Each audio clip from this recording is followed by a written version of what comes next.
2. Måndag på Sveabanken. Närmaste dygnet är hektiskt för Jasmine. Tidigt på måndagsmorgonen vaknar hon, duschar och gör en smoothie.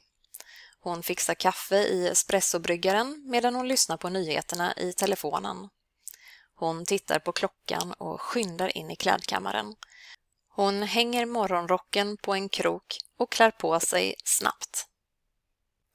Det blir en svart kavaj, en knäkort svart kjol och en mörkgrön blus.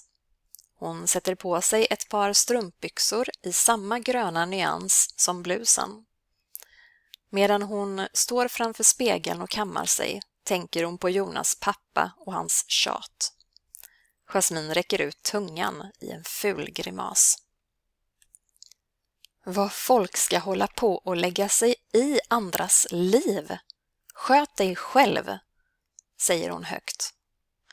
Och nästa mening säger hon lika högt, men denna är riktad till den egna spegelbilden. Allt ordnar sig, ofta bättre än man anar från början. När Jasmine kommer ut på Biblioteksgatan är klockan 7:30. Det är inte särskilt mycket folk ute och det tar bara några minuter för henne att promenera till Sveabanken vid Kungsträdgården. Jasmine har spenderat mycket tid på att pendla och nu är hon så tacksam för närheten till jobbet som chef på valutaavdelningen. Hej Jasmine, du är tidig som vanligt, hälsar Emil Strömberg när de stöter ihop i Sveabankens entré. God morgon Emil, ja visst, och du också. Morgonstund har guld i mun. Det är så vackert den här tiden på året. Jag älskar verkligen hösten. Jag har fotat massor i helgen och lagt på Instagram så att släkt och vänner utomlands ska se hur vackert det är i Stockholm. Jasmine är inte riktigt redo att dela med sig av sitt privatliv, även om Emil är den av hennes anställda som står henne närmast. Så du gör reklam för Sverige? Skojar Emil. Jajamensan, ler Jasmine. Emil får i uppgift att kolla om deras bästa konferensrum på 3:e våningen är ledigt eftersom de ska ha ett viktigt möte med en utländsk delegation på eftermiddagen. Jasmine ber honom också titta så att det finns glasskålar på plats så att besökarna kan få välkomstgåvor. Emil svarar att allt redan är under kontroll. Jasmine ler, för hon vet att Emil är en kille som hon kan lita på. Sen skyndar hon in på kontoret och öppnar datorn. Som vanligt är inkorgen full av mejl att läsa och besvara. Klockan 10 på förmiddagen har Jasmine ett kort möte med all personal på avdelningen för att repetera eftermiddagens program. En sydkoreansk delegation på 5 personer kommer till valutaavdelningen vid 1-tiden. De representerar bankens nya samarbetspartner i Sydkorea. Jasmine och avdelningens 4 valutastrateger möter delegationen för lunch på Grand Hotel klockan 12. Dit anländer den sydkoreanska delegationen med limousin direkt från Arlanda. När Jasmine har gått igenom alla programpunkterna tittar hon på sin personal och undrar om de har fått all information som de behöver. Jag har ingen fråga, men det är program ända till klockan 9 ikväll. Jag måste ha missat det och jag är tvungen att hämta barnen på förskolan senast klockan 5, utbrister Emil Strömberg. Jag ber så mycket om ursäkt. Ni borde ha fått besked om detta. Min sekreterare glömde nog att mejla ut den senaste ändringen, säger Jasmine. Vi insåg att det är god sed att bjuda på middag ikväll och självklart måste Sveabanken ha några representanter med under middagen. Eftersom de andra i Jasmines arbetsgrupp accepterar den sena programändringen säger Jasmine till Emil att det är okej att han lämnar mötet redan vid 4:30.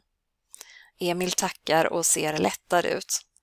Alla känner till att Emils fru, Annika Strömberg, är reporter på Aktuellt och att Emil ensam har ansvaret för barnen de flesta vardagskvällarna.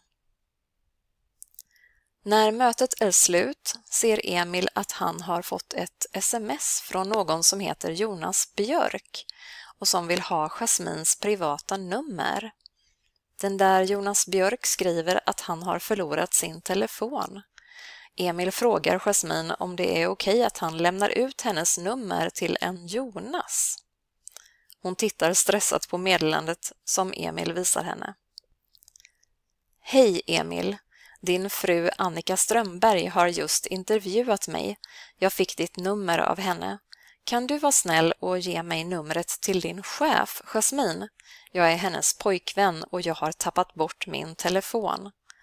Tack på förhand, Jonas Björk. Jasmin ber Emil svara Jonas och hälsa så mycket från henne att hon hör av sig när hon har tid. 5:12 står Jasmin, Emil och 3 andra valutastrateger på trottoaren utanför Grand Hotel. Tack snälla Jasmin för att du är så förstående, även om du inte själv är småbarnsförälder, säger Emil. Ja, men det är ju självklart att vi försöker vara flexibla, säger Jasmin och ler mot honom. Du ska veta att alla chefer inte är som du, säger Emil. Jag har kompisar som har tagit föräldraledigt och som sen har fått problem med sina chefer. Jättetråkigt att höra. Relationen med barnen är viktig och jag följer både lagen och min egen moraliska kompass, säger Jasmin. Du har ju rätt till föräldraledighet, tid att hämta barnen innan förskolan stänger och så vidare. Mycket snack om barn, tänker Jasmin och kommer att tänka på smset från Jonas. Precis då glider en vit limousin in vid trottoarkanten utanför Grand Hotel. 5 välklädda sydkoreaner hälsar leende på Jasmin och de andra representanterna från Sveabanken. Koreanerna ser inte alls reströtta ut.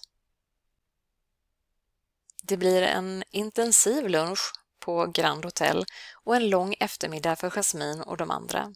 Det finns mycket att diskutera och bestämma och de har inte mycket tid.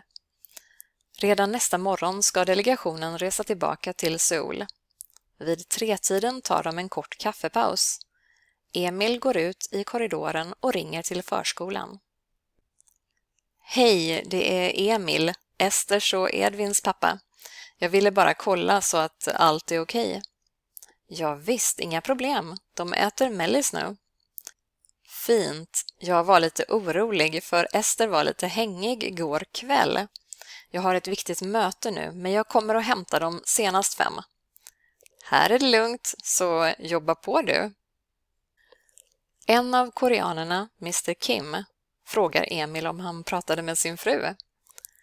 Emil svarar att han pratade med förskolan och att han snart måste säga adjö för han ska hämta sina barn.